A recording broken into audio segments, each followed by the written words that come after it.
¿Cómo le va a todos ustedes? Un nuevo programa de Nuestra Voz. Siempre digo que son todas las voces. Tenemos una voz muy especial, porque nos acompaña hoy un licenciado en Psicología, Diego Quindimil, pero antes de poncharlo, Diego Quindimil, le voy a mostrar su último libro, escrito en pandemia, a ver si nos acercamos ahí en pantalla, y está relacionado ¿con qué? Con el mundo post-COVID. Y ahora sí, volvemos acá. Y cuando digo el mundo post-COVID, la psicología del trabajo tras la pandemia. Y hago silencio, ¿saben por qué? Porque mucha gente le está empezando a comunicar que se empieza a regularizar la vuelta a las oficinas, ¿no?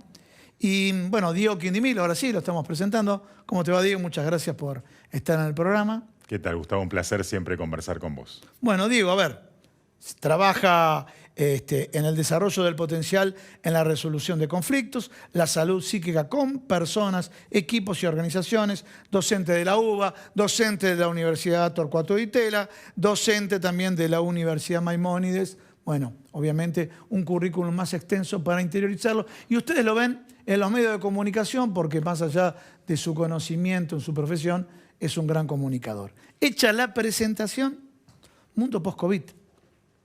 El mundo que está viniendo, ¿no? Si bien la pandemia no terminó, ¿no? Es decir, bueno, ya podemos empezar a visualizar, sobre todo por lo que ha pasado en otros países, ¿no? Qué es lo que viene en esta llamada nueva normalidad. Sí. Que tiene que ver un poco con la resignificación de la vida, ¿no? Y particularmente con la resignificación del trabajo, básicamente. Bien, entonces ya con esos títulos tan fuertes dijiste, resignificación de la vida. Sí. La primera pregunta que te hago es periodística, ¿eh? No es científica. ¿La gente resignificó la vida? Cuando la gente se vio encerrada, empezó a decir, ¿soy consciente de que si cometo un error puedo morir? Yo creo que sí, que la pandemia en tanto fue es una época de pérdida, digamos, ¿no? No solamente de pérdida de seres queridos, sino también de pérdida de oportunidades, de pérdida de tiempos, digamos, de planes. Eso nos obligó, y el encierro nos obligó a, bueno, repensar nuestra vida. Y también nos chocamos contra la realidad de que somos finitos, digamos, ¿no? Viste, claro, que muchas veces uno no concibe la posibilidad de que tu vida se termine, pero la pandemia nos lo mostró una y otra vez.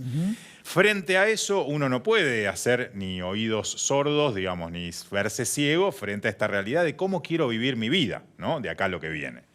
Y en función de eso es que también se resignifica el trabajo, porque antes vivíamos alrededor de trabajar, trabajar, trabajar, y eso, bueno, nos dimos cuenta de que no es vida, ¿no? Claro. Entonces, bueno, ahora aparece ahí en este sentido un malestar con esto de trabajar, trabajar y trabajar. Bien, cuando decís malestar en trabajar, trabajar y trabajar, ¿dónde estarían las señales de alerta temprana en ese malestar? Bueno, lo que yo estoy viendo todo el tiempo es que la gente está muy estresada. El año pasado, digamos, teníamos más bien trastornos de ansiedad. Y hoy lo que estamos viviendo es lo que se conoce como el agobio pandémico, digamos, ¿no? Es decir, esto de estar agobiados, cansados, agotados. En psicología se llama el síndrome del burnout, ¿no? Esto de estar quemado en el trabajo. Sí. ¿Sí? Y se ve cada vez más. Antes no era tan frecuente. Sí el estrés, pero no esta sensación de agotamiento, de casi te diría de desmotivación, ¿no? Es decir, de no poder más. Bueno, señores, yo voy a seguir un poco la secuencia porque me lo entregó ahora el libro, prometo leerlo, ¿sí? Pero hay un capítulo que dice el mundo del trabajo híbrido. Y obviamente en cada capítulo hace referencia, por lo menos los que estuve viendo los títulos, a músicos. Soda Stereo, T para 3. No hay nada mejor que casa. No hay nada mejor que casa. Luces y sombras, disculpen, del teletrabajo.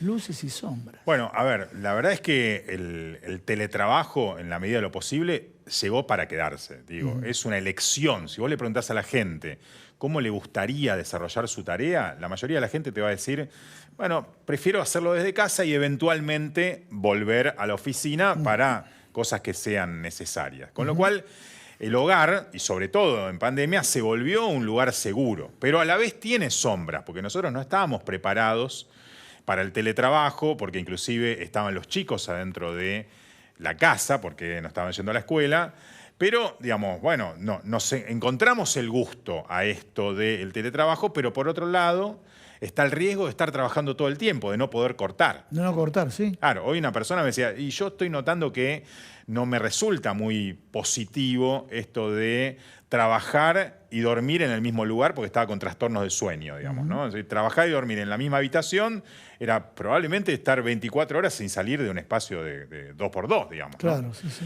Pero es cierto que, digamos, esto de estar en casa tiene, como te decía, luces y sombras, ventajas y desventajas. Vamos a tener que inventar algo para poder sacar a la gente de la casa, porque la gente no va a querer salir fácilmente de la casa a volver a las oficinas. Yo creo que el centro va a haber que reconfigurarlo, digo, para decir algo, ¿no?, de donde estamos nosotros acá en la ciudad de Buenos Aires. Claro, clarísimo. Bueno, se ve en todo el país, pero igual, entendemos el concepto. Bueno, te cuento algo, a nivel universitario y demás, viendo a jóvenes profesionales, yo soy docente universitario, que, bueno, tal vez el año que viene fíjate esto, tengo que volver físicamente a la facultad, tengo que volver a pagar, gente del interior, volver a pagar un alquiler en la ciudad autónoma de Buenos Aires, porque ya genera una crisis ahí, ¿no?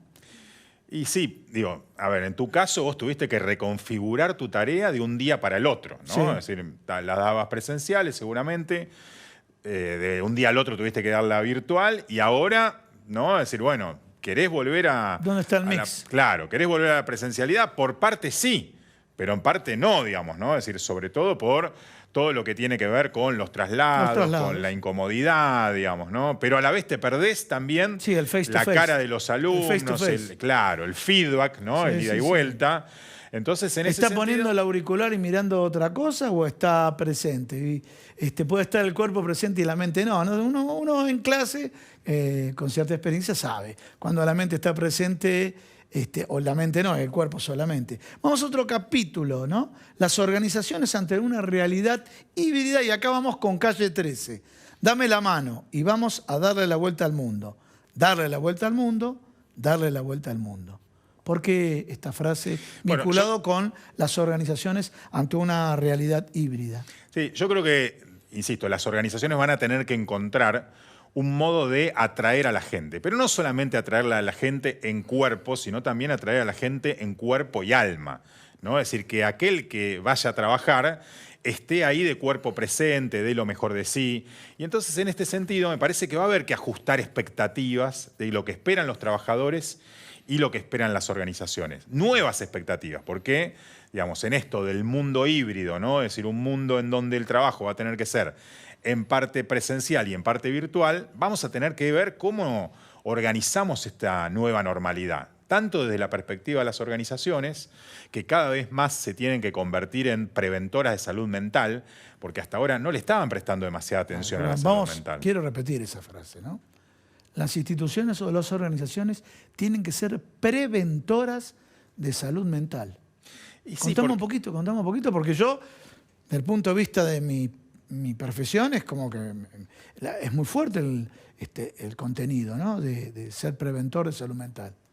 Bueno, a ver, digamos, las organizaciones les conviene que las personas que son parte de esas organizaciones, hablo de empresas, de sindicatos, estén a gusto, den lo mejor de sí, se sientan bien, ¿no? Den su máximo potencial, porque eso es lo que genera valor, ¿no? En cambio, esas organizaciones que, digamos, generan agotamiento, generan estrés, generan persecución, no son tan convenientes para los trabajadores. Entonces los trabajadores se van a querer ir de esos lugares. Claro. Una organización que te cuida, una organización que previene los riesgos psicosociales, que previene el estrés, es una organización en la cual vos te querés quedar y, digamos, querés dar lo mejor de vos.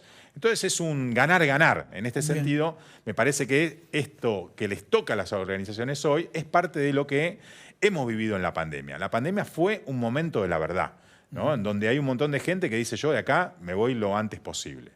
¿Sí? Y hay otros que al revés, ¿no? Los cuidaron mucho en la pandemia, dicen, yo me quedo, acá me quedo porque es un buen lugar para mí. Mira. Bueno, cerramos con esto, si les parece. Fíjense, la entrevista del día de hoy con Diego, que lo hicimos en otros programas con otra dinámica, lo hacemos en función del título del libro Mundo Post-COVID, de Diego Quindimil, la psicología del trabajo detrás de la pandemia, ¿no? Tras la pandemia. Bueno, y cierro con esto. A ver, las múltiples caras del empleo del Estado.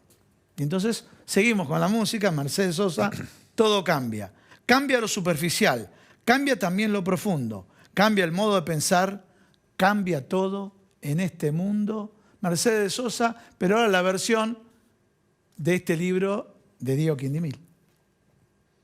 Sí, yo creo que la gente del Estado, ¿no? Los agentes del Estado son los que más tienen que cambiar, porque los ciudadanos se lo demandamos. Obviamente en la pandemia lo han tenido que hacer, digamos, ¿no? Es decir, muchas reparticiones públicas han tenido que trasladar todo a la virtualidad. En este sentido, nosotros tenemos cada vez más demandas del Estado, sobre todo en lo que tiene que ver con la salud, ¿no? En la pandemia, los agentes del Estado de la salud pública fueron muy demandados, ¿no? Entonces, bueno, ahí nosotros como ciudadanos también los retribuimos, son, digamos, nuestros héroes en este lío, pero, digamos, la reconfiguración del trabajo en el Estado también requiere este cambio que dice la canción de Mercedes Sosa. Bueno, muy bien. Editorial Granica, ¿no? Editorial Granica. Bueno, señores, acá tenemos el libro, Diego Quindimil, que está con nosotros. Ustedes en Editorial Granica.